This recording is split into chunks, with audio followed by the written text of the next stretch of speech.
어떻게 그동안 잘 지내셨습니까?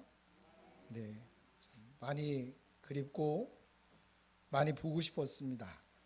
여러분들의 건강한 모습을 보니 고맙기도 하고 그리고 하나님 앞에 감사할 따름입니다. 우리 2달 만에 이렇게 반가운 얼굴들을 서로 만났으니 우리 서로 인사하는 시간부터 좀 가졌으면 좋겠습니다. 앞뒤로 우리 서로 좀 눈인사라도 좀 하셨으면 좋겠습니다. 예, 반갑습니다. 네, 예, 고맙습니다. 생각 같아서는 여러분들 한 분씩을 제가 좀 안아드리고 싶습니다. 예, 참 반갑습니다. 고맙습니다. 예, 요즘 코로나19와 함께 가장 많이 사용되어지는 단어 중 하나가 종식이라고 하는 단어가 아닐까 싶습니다. 방송에서도 또 인터넷 기사에서도 그리고 사람들 간에 오가는 대화 속에서도 온통 코로나 종식에 대한 이야기를 합니다. 요즘처럼 사람들이 제 이름을 이렇게 많이 불러준 때도 없었던 것 같습니다. 자, 코로나19가 빠른 시일 내에 종식이 돼야 될 텐데 우리 양우은 집사님도 조금 전에 기도하셨지만 또 미국, 인도, 유럽에서 코로나19의 대유행이 다시 시작되는 그런 조짐을 보이고 있습니다. 참 쉽지 않은 전 세계적인 재난이 아닌가 싶기는 한데 여러분, 그러나 코로나19는 우리가 당연히 여겼던 일상이 사실 하나님의 기적이요 은혜임을 배우는 귀중한 시간이기도 합니다. 자, 목사인 제게는 성도 한 사람 한 사람이 정말 소중한 분들임을 다시 생각하게 되는 그런 시간이기도 했습니다. 자, 그런가 하면 코로나19는 우리가 일상적으로 드렸던 예배가 사실은 얼마나 중요했고 얼마나 소중한 것인지를 일깨우는 계기를 마련해 주었습니다. 그래서 오늘은 이 예배에 대한 이야기를 좀 함께 본문을 중심으로 해서 생각을 해 봤으면 좋겠습니다. 이 설교자들 사이에 알려진 오래된 농담이 있는데 어쩌면 여러분들도 들어봤을지 모르겠습니다. 한 마을에 홍수가 나기 직전이었습니다. 이 마을에는 홍수가 나더라도 홍수가 덮치더라도 하나님이 자신을 이 큰 재앙에서 반드시 구해 주시기 위해 오실 것이다, 그렇게 확신을 하는 아주 믿음이 좋은 남자 성도 한 사람이 이 마을에 살고 있었습니다. 자, 물이 무릎까지 차오르고 주변의 이웃들이 노젓는 배를 이용을 해서 그 마을을 막 빠져나가기 시작을 합니다. 그러나 이 믿음을 가진 이 남자는 요지부동입니다.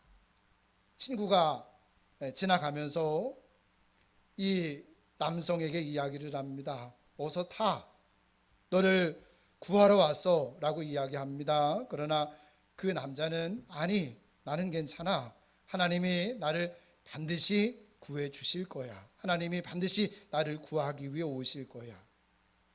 이 친구가 비웃습니다. 쓸데없는 말 그만 때려치우고 고집 그만 피우고 당장 내 배에 올라타라니까 설득을 했지만 소용이 없었습니다. 자, 수인은 계속 차 올라 이제 창문 사이로 물이 새어 들어오기 시작했는데 여전히 하나님이 자신을 구하기 위해 오실 것이다 라고 확신을 했습니다. 자, 그런데 그 순간 구조용 모터 보트가 빠른 속도로 그에게 다가옵니다. 119 구조대원이 이 남자에게 소리를 칩니다. 어서 타세요, 빨리 타셔야 됩니다. 그러나 가쁜 숨을 몰아쉬며 이 남자가 이야기합니다. 걱정 마세요, 괜찮아요, 나는 하나님을 믿는 백성이고 하나님께서 나를 반드시 구해 주실 거예요. 재촉했지만 아무 소용이 없었고 그래서 그들은 그냥 그 현장을 떠날 수밖에 없었습니다. 자, 그러는 동안 물이 계속해서 차올라서 결국 남자는 지붕 위로 올라갈 수밖에 없었습니다. 자, 사방은 어둡고 물이 처마 끝까지 올라찼습니다. 흙탕물에 잠겨버린 마을은 지죽은 듯 고요했습니다. 남자는 추위에 떠느라 정신이 혼미한 지경이었지만 의심을 억누른 채 여전히 하나님의 구원을 애타게 기다리면서 하나님 앞에 그 지붕에서 정말 간절하게 기도하고 있었습니다. 그때 저 멀리서 헬리콥터 소리가 들려옵니다. 물론 그를 구조하기 위해 급파된 헬기였습니다. 헬기에서 이런 방송이 나옵니다. 밧줄을 내리면서 밧줄을 허리에 단단히 묶으세요. 저희가 선생님을 구하기 위해 왔습니다. 라고 급한 소리가 들려옵니다. 그러나 이번에도 하나님이 자신을 구원하기 위해 오실 것을 확신하며 헬리콥터 타기를 결국은 거절하고 말았습니다. 구조요원이 설득을 했지만 그러다가 큰일 납니다. 빨리 타세요. 빨리 밧줄을 허리에 묶으셔야 됩니다. 아무리 설득해도 아무 소용이 없었습니다. 결국 그들도 떠났고 얼마 지나지 않아서 그 집은 무너지고 말았습니다. 그리고 그 남자는 급류에 휩쓸려 참변을 당하고 말았습니다. 눈을 떠보니 천국인 거예요. 당황한 이 남자가 주님께 따지듯 이렇게 묻습니다. 하나님, 저는 저를 구해 주실 것이다 라고 생각을 했는데 제가 그토록 애타게 주님을 찾을 때 주님은 어디 계셨습니까? 왜 저를 구하기 위하여 하나님이 친히 오지 아니하셨습니까? 이 말에 주님이 이런 말씀을 합니다. 아니, 너 지금 무슨 말 하니? 작은 배와 모터보트와 그리고 헬리콥터는 바로 내가 너를 구원하기 위해 보낸 거야. 그런데 그때마다 그것을 너가 거절을 했잖니. 지금 와서 무슨 소리니? 자, 하나님이 황당해서 이 남자에게 따지듯 묻습니다. 자, 여러분, 이 오래된 농담인 이야기에는 우리를 일깨우는 아주 중요한 진리 하나를 담고 있습니다. 자, 하나님께서는 일상에서 우리와 함께 하시겠다라고 약속을 하셨습니다. 볼지어다 내가 세상 끝날까지 너와 항상 함께 할 것이다. 일상에서 우리와 함께 하시고 우리를 지키시겠다라고 분명하게 약속을 하셨는데 우리는 이 남자처럼 너무나 자주 특별한 것에서 하나님의 역사를 기대한다라고 하는 겁니다. 일상적인 삶 가운데서 하나님이 우리를 지키시겠다라고 약속하셨는데 우리는 특별한 곳에서 하나님의 역사를 기대합니다. 오늘 본문에 나오는 예수님의 비유에도 아주 비슷한 이야기 하나가 소개가 됩니다. 하나님을 두려워하지도 않고 사람도 무시하는 부자와 그 집에서 구걸하여 하루하루를 근근히 버텨가는 거지가 한날 한시에 세상을 떠나게 됩니다. 자, 거지는 천사들에게 이끌려 아브라함의 품에 안겼고 부자는 지옥에 던져져서 고통을 받는 모습이 생생하게 그려지고 있습니다. 이 지옥에서 고통을 받는 부자가 눈을 들어 보니 멀리에서 그 아브라함과 그의 품에 안겨 있는 나사로를 보게 되는 거예요. 불구덩이 고통 속에서 아브라함에게 이렇게 간청합니다. 나를 불쌍히 여기셔서 나사로를 보내 그 손가락에 물을 치고 내 혀를 좀 시원하게 해주세요. 그러나 그것조차도 허락받지 못하지요. 자, 부자는 자신의 운명을 되돌릴 수 없음을 깨닫고 아브라함에게 자기에게 5 형제가 있는데 나사로를 보내 이곳의 진실을 알리고 경고를 해서 그들만큼은 이 고통받는 장소에 오지 않도록 아주 신신부탁을 합니다. 자, 그러자 이제 아브라함이 이렇게 이야기합니다.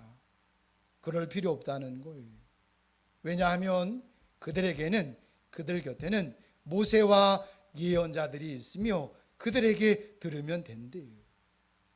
자, 그러자 다시 이 부자가 간청을 합니다. 내 형제들도 나처럼 그들에게는 절대로 귀를 기울이지 않을 겁니다. 하지만 죽은 자 가운데에서 누군가 일어나 그들에게 간다면 그들은 틀림없이 행실을 고칠 것이고 회개하고 하나님께로 돌아올 것입니다. 그래서 그러니 나사로를 좀 보내주세요. 자, 여러분, 이 부자도 똑같은 생각이 무슨 이야기냐면 특별한 역사가 있어야만, 일반적인 그런 거 말고 특별한 역사가 있어야만 회개하고 믿을 것이라고 아브라함을 설득하고 그렇게 생각합니다. 그러자 아브라함이 이 부자에게 이렇게 이야기하지요. 그들이 모세와 예언자들에게 듣지 않는다면 죽은 나사로가 살아서 그들에게 가도 그들을 결코 설득하지 못할 것이다. 특별한 기적을 베푼다 할지라도 일상적인 하나님이 베푸시는 은혜 가운데 그들이 하나님을 만날 수 없으면 특별한 하나님의 기적이 있어도 그들은 결코 설득당하지 않을 것이다. 그렇게 이야기를 하죠. 자, 모세와 예언자들이 그들 곁에 있다라는 이야기는 무슨 이야기냐면 그들 주변에 교회가 있고 거기에서 일상적으로 드려지는 예배가 있대요. 그리고 그 예배의 현장에서 하나님의 말씀은 일상적으로 언제나 선포가 되어지고 있대요. 이 비유를 하신 분이 주님이세요. 주님은 지금 이렇게 우리에게 말씀하고 계시는 거예요. 이것이 그죠? 특별한 어떤 역사가 아니라 일반적인 이런 하나님의 은혜의 수단을 통해서 하나님이 언제나 동일하게 일하는 방식이다라고 말씀하세요. 그죠? 일상적인 은혜의 수단을 통해서 하나님이 우리에게 찾아오시고 하나님이 우리에게 말씀하시고 하나님이 우리를 부르신대요.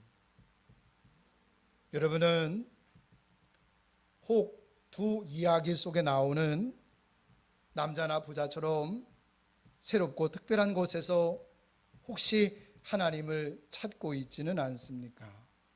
하지만 하나님은 일상적인 은혜의 수단인 예배와 설교와 기도를 통해서 신실히 역사하신다라고 분명하게 말씀하고 계신다고요. 주님은 이 비유에서 일상적인 예배가, 우리가 늘 드리는 일상적인 예배가 제자도의 핵심이라고 말씀을 하세요. 다른 게 아니고, 그죠? 모세와 예언자가 그들에게 있다라고 하는 것은 우리가 늘 일상적으로 교회에서 드리는 이 예배가 하나님이 당신을 계시하는 자리요, 하나님이 당신의 말씀을 하나님의 백성들에게 선포하시는 자리라고 분명하게 말씀을 하세요. 이것이 제자도의 핵심이라고 말씀을 하세요. 요즘 2달 가까이 각 처소에서 영상 예배를 드려보셨습니다. 그죠? 참 이거 우리가 전체가 한번 이 시험에 한번 좀 통과해 본 거예요. 여러분 어떻습니까? 잘 되던가요? 쉽던가요? 제가 이번에 추석 명절날 시골을 내려가다가 다행히 저랑 제 아내만 차를 타고 갔습니다. 여기 안성 휴게소 지나서 터널을 이렇게 빠져나가다가 사고를 당했어요. 그냥 급정거를 했는데 앞에 가던 차가 사고가 나서 급정거를 했는데 저는 다행히 앞에 차를 받질 않았는데 제가 급정거를 했고 그 순간 뒤에 달려오던 차가 제 차를 받았어요. 그래서 이야기를 하지 않으려고 그랬는데 10월 4일 주일이죠. 우리 양훈 집사님, 전 선생님한테는 이야기했는데 양훈 집사님이 아마 그 이야기를 들었던 것 같아요. 그리고 그날 대표 기도 시간에 목사님이 사고를 당하셨습니다 하면서 위에서 기도를 하는 거예요. 그래서 어쩔 수 없이 그날 예배가 다 마쳐지고 제가 광고 시간에 그 사고당한 이야기에 대해서 잠깐 언급을 했습니다. 자, 그리고 시간이 흘렀어요. 어떤 일이 있어야 되는 거예요? 담임 목사가 사고를 당했다고 하니까 그래도 최소한 인사치레는 해야 되지 않겠습니까? 괜찮으세요, 목사님? 그렇게 전화하셔야 될 분들인데 전화가 없어요. 왜 전화가 없을까요?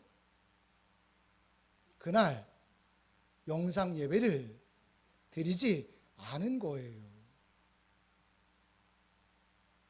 제가 여러분 이 부분을 가지고 여러분을 책망하려고 하는 게 아니에요. 무슨 이야기냐면 이게 쉬운 게 아니에요. 예를 들어서 영상 예배를 드리다가도 뭐 전화를 받을 수 있고, 여기서는 전화 받을 수 없잖아요. 전화 받을 수 있고, 영상 예배를 드리다가 갑자기 생각나는 일이 있어서 잠깐 갔다 오면 또 시간이 흐르고, 뭐 안 봐도 뻔할 거예요. 이게 쉬운 게 아니라고요. 근데 하나님은 찬양과 기도와 말씀이 있는 단순하고 평범한 일상 예배를 통해서 지금까지 역사하셨고, 지금도 역사하시고 계시고, 앞으로도 변함없이 이것을 은혜의 수단으로 삼으셔서 우리에게 말씀하시고 우리에게 찾아오시고 우리를 건지실 것입니다. 이 예배가 그렇게 중요해요. 오늘 읽었던 비유 가운데 그들에게 모세와 선지자가 있지 않니? 라고 말씀하셨던 것이 바로 일상적인 예배의 중요성에 대해서, 교회의 중요성에 대해서 사실은 주님께서 강조하셨던 겁니다. 그래서 이제 나머지 시간 동안 이 중요한 예배를 교회와 우리의 삶의 중심에 끌어오기 위해서, 세우기 위해서 어떤 일들이 있어야 되는가에 대한 부분들을 좀 잠시 이제 나머지 시간 동안 좀 생각해 보도록 하겠습니다. 첫째로 예배는 모방입니다. 자, 우리 한번 먼저 성경을 읽도록 하겠습니다. 누가복음 11장 1절입니다. 예수께서 한 곳에서 기도하시고 마치심에 제자 중 하나가 여짜오되 주여, 요한이 자기 제자들에게 기도를 가르치신 것과 같이 우리에게도 가르쳐 주옵소서. 제자들이 예수님에게 기도를 가르쳐 달래요. 왜 이런 부탁을 드렸을까요? 늘 기도하시는 예수님의 모습을 가장 근거리에서 늘 지켜봤거든요. 방금 읽었던 구절 가운데도 보면 예수께서 한 곳에서 기도하시고 마침에, 그죠? 예수께서 한 곳에서 기도하시고 마치심에, 그리고 제자들이 기도를 가르쳐 달라고 했고, 그래서 탄생한 것이 주기도문이잖아요. 복음서를 보면 언제나 이른 새벽에 일어나셔서 한적한 곳으로 물러가셔서 기도를 하십니다. 사역을 위해 기도하신 것이 아니라 기도를 통해서 하나님과 친밀한 사귐을 누리는 것, 이것이 예수님의 사역의 핵심이었음을 우리가 복음서를 읽어보면 어렵지 않게 발견할 수 있습니다. 제자들은 이런 기도하는 예수님의 모습을 늘 가까이에서 지켜보면서 자신들도 정말 예수님처럼 그렇게 기도의 삶을 살고 싶었던 거예요. 여러분, 이처럼 신앙은 모델이 될 만한 누군가를 모방하면서 시작되는 거예요. 제자들의 모델은 예수님이셨어요. 예수님이 기도하시는 모습을 보면서 자신들도 그렇게 기도의 삶을 살고 싶었습니다. 그래서 기도를 가르쳐 달라고 했던 거죠. 제가 여러분들에게 좀 양해를 구하고 오늘도 제 부모님에 대한 이야기를 좀 잠시 좀 해야 될 것 같습니다. 저희 부모님에게 예배는 새끼 식사처럼 그냥 아주 당연한 거예요. 아침, 점심, 저녁을 먹듯이 그분들에게 일상적인 예배는 아주 당연한 겁니다. 저희 아버지는 제가 고등학교를 졸업을 하고 그리고 교회를 나가기 시작을 하셨습니다. 처음에는 주일 11시 예배를 시작을 하셨는데 일단 예배 교회를 다니면서부터는 주일 11시 예배를 철저하셨습니다. 자, 그러다가 주일 11시 예배는 물론이고 주일 저녁 예배 그리고 수요 예배 구역 모임도 빠지는 법이 없으셨습니다. 저희 아버님의 모델은 저희 어머니셨어요. 어머니의 예배 생활을 그대로 카피하셨습니다. 지금도 변함없이 그렇게 하세요.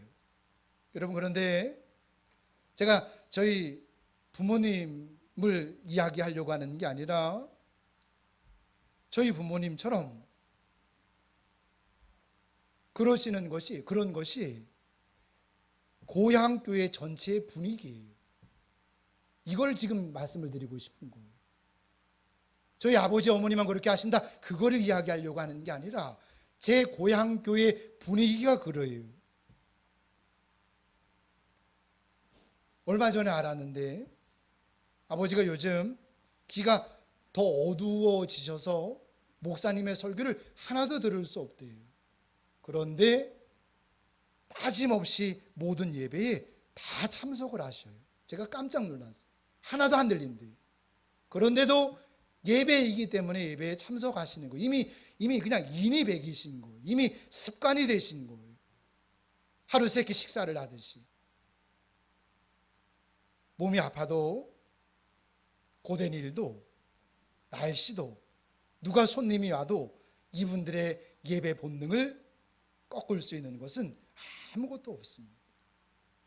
이번에 저희 아버님의 기력이 갑자기 세해지셔서 형제들이 명절때 다 모였어요. 모여서 그냥 수, 목, 금 3일을 그냥 죽어라 사과 따고 사과 고노를 하고 정신이 없었습니다.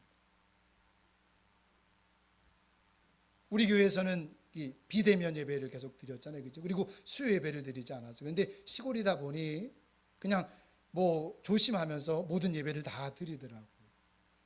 수요일 날 이제 그 가족들이 다 모여서 일꾼들 또 이렇게 하고 해서 수요일 날 사과를 따느라고 그냥 정신이 없었습니다. 배가 고프기도 하고 또 막 피곤하기도 하고 빨리 쉬고 싶고 너무 배가 고프니까 그냥 빨리 음식을 좀 해서 먹고 싶고 그런 생각밖에 없었어요. 자, 근데 저희 아버지하고 저희 어머님이 집에 도착하시자마자 교회 가기 위하여 준비하시는 거예요. 저는 그날 수요일인지도 몰랐어요. 그날이 수요일인지도 몰랐어요. 그런데 그렇게 잘 걷지도 못하시는데 교회 가려고 준비를 하세요. 근데 가족 중에 아무도 오늘은 좀 쉬세요 그렇게 이야기하는 그 가족이 하나도 없어요. 왜냐하면 늘 그러셨으니까요. 늘 당연한 거였으니까요. 근데 저희 부모님만 그런 게 아니라 시골 교회 성도들의 모습이 대부분 그러해요. 제가 어릴 때 거기서 신앙생활 했을 때도 그분들의 예배의 모습은 그랬습니다. 수십 년째 그런 모습이 변함이 없습니다. 참 놀랍죠. 도대체 그 비결이 뭘까? 제가 한 가지 내린 결론 하나가 있습니다. 그게 뭐냐면 모방입니다. 누군가 전도를 받고 교회에 나와 보니 대부분의 성도들이 주일 11시 예배는 기본이고 저녁 예배, 수요일, 구역 모임은 그냥 당연히 다 가는 거예요.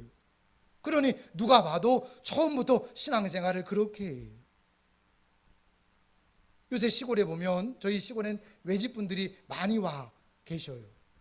신앙생활 하시던 분들도 오시지 않겠습니까? 근데 그분들도 오시자마자 당연히 그런 줄 알고 그렇게 그냥 동화가 돼서 그렇게 예배 생활을 하더라고요.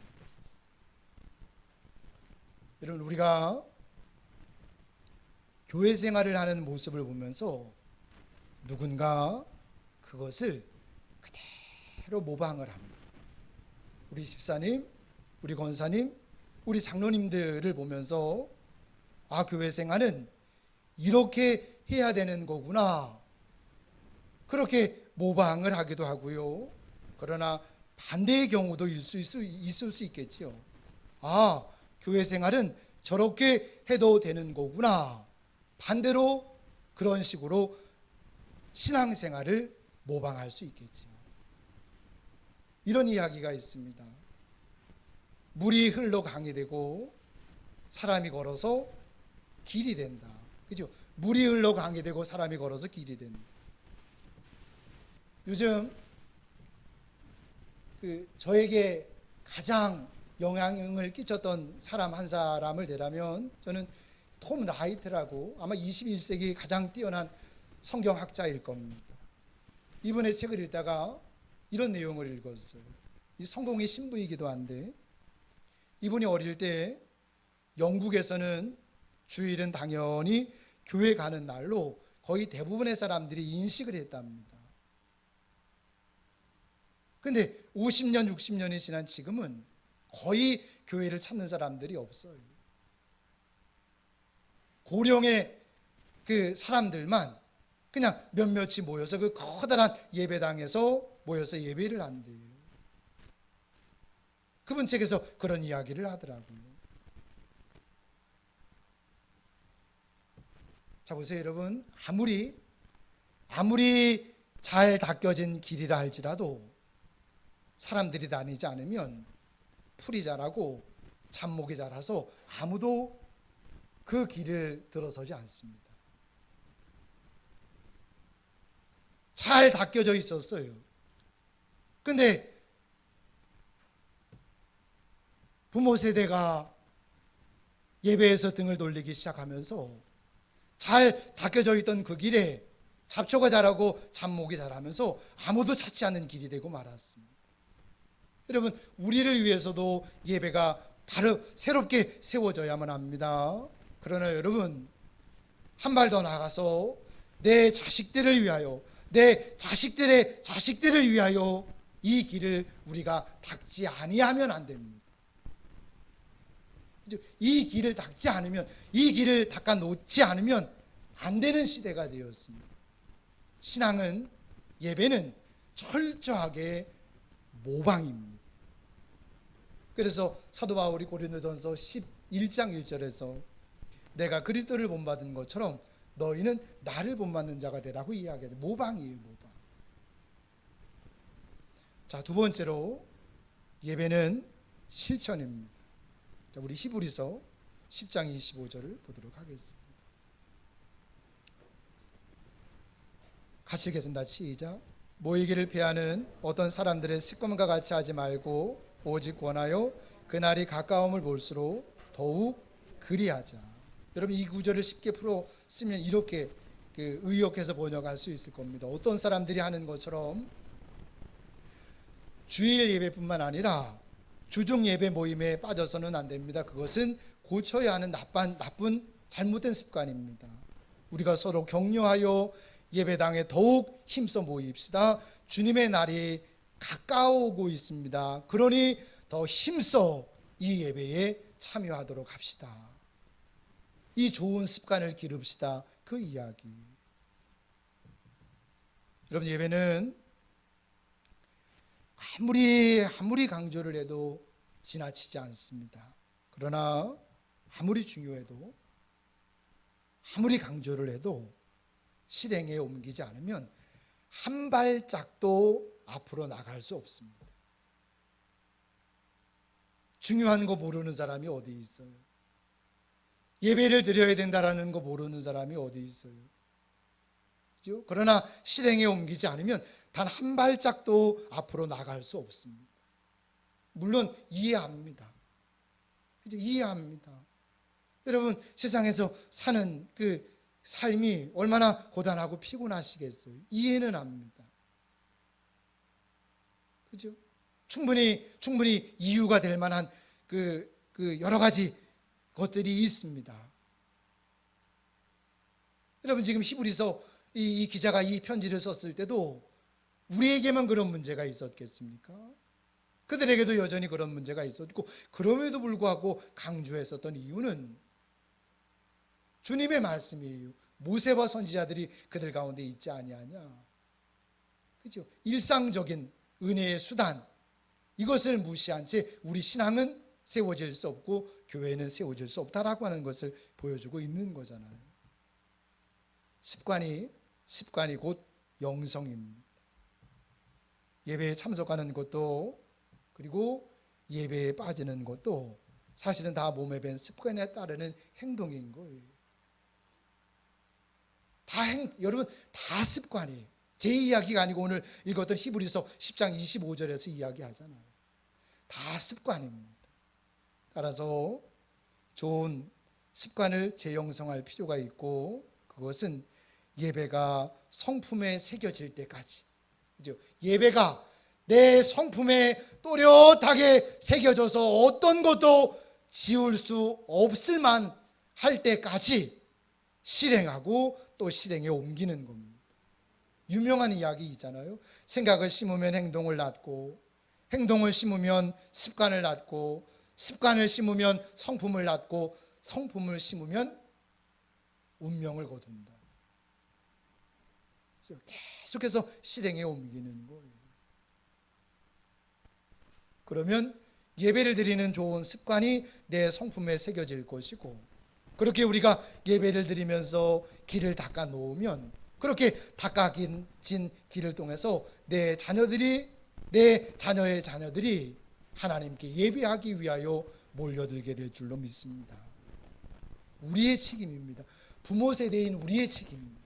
우리가 이 책임을 완수할 수 있어야 됩니다. 자, 우리 마태복음 18장 20절 함께 읽도록 하겠습니다. 시작. 두세 사람이 내 이름으로 모인 곳에는 나도 그들 중에 있느니라. 여러분, 주님이 마태복음 7장 7절에서 찾으면 찾게 될 것이다 라고 약속을 하셨어요. 하나님을 만나기 위해서 하나님을 부지런히 찾고 찾아야 된대요. 자, 그러려면 주님이 머물러 계시고 은혜 주시기로 택하신 곳으로 그분을 찾아가야 되는 거예요. 그죠? 오늘 방금 전에 읽었던 구절이 그것을 이야기하잖아요. 주님이 계신 곳으로, 주님이 은혜 베푸시겠다라고 약속하신 그곳으로 우리가 찾아가야 되는 거예요. 주님은 그곳이 우리가 하나님을 경배하기 위해 모인 여기 일상적인 예배의 자리라고 말씀을 하고 계세요. 그죠? 주님을 찾고 싶으면 주님을 만날 수 있는 곳으로 주님을 찾아 나와야죠. 그것은 모임의 자리, 예배가 있는 자리로 우리가 찾아 나오는 거예요. 주님의 말씀입니다. 여러분, 하나님이 예배를 이렇게 중요시하는 이유는, 예배는 마음을 다하고 목숨을 다하고 뜻을 다하여서 너희 하나님을 먼저 사랑하라고 하셨던 그 제일된 계명의 시작이고 완성입니다. 그죠? 첫 번째 계명의 시작이고 완성이 사실은 예배예요. 자, 우리 한번 이제 마지막으로 고린도전서 13장 우리 1절 3절 그리고 13절을 연속해서 읽어보도록 하겠습니다. 우리 함께 읽겠습니다. 내가 사람의 방언과 천사의 말을 알지라도 사랑이 없으면 소리나는 구리와 울리는 꽹과리가 되고, 내가 예언하는 능력이 있어 모든 비밀과 모든 지식을 알고 또 산을 옮길 만한 모든 믿음이 있을지라도 사랑이 없으면 내가 아무것도 아니요, 내가 내게 있는 모든 것으로 구제하고 또 내 몸을 불살르게 내어줄지라도 사랑이 없으면 내게 아무 유익이 없느니라. 그런즉 믿음, 사랑, 이 세 가지는 항상 있을 것인데 그 중에 제일은 사랑이라. 자, 여러분, 이제 제가 그 사랑이라는 글씨를 그 빨간 글씨로 강조를 해놨는데, 제가 이 사랑이라는 이 단어에 예배라는 단어를 넣어서 한번 이거를 다시 한번 여러분들한테 읽어드릴 테니까 잘 들어보십시오.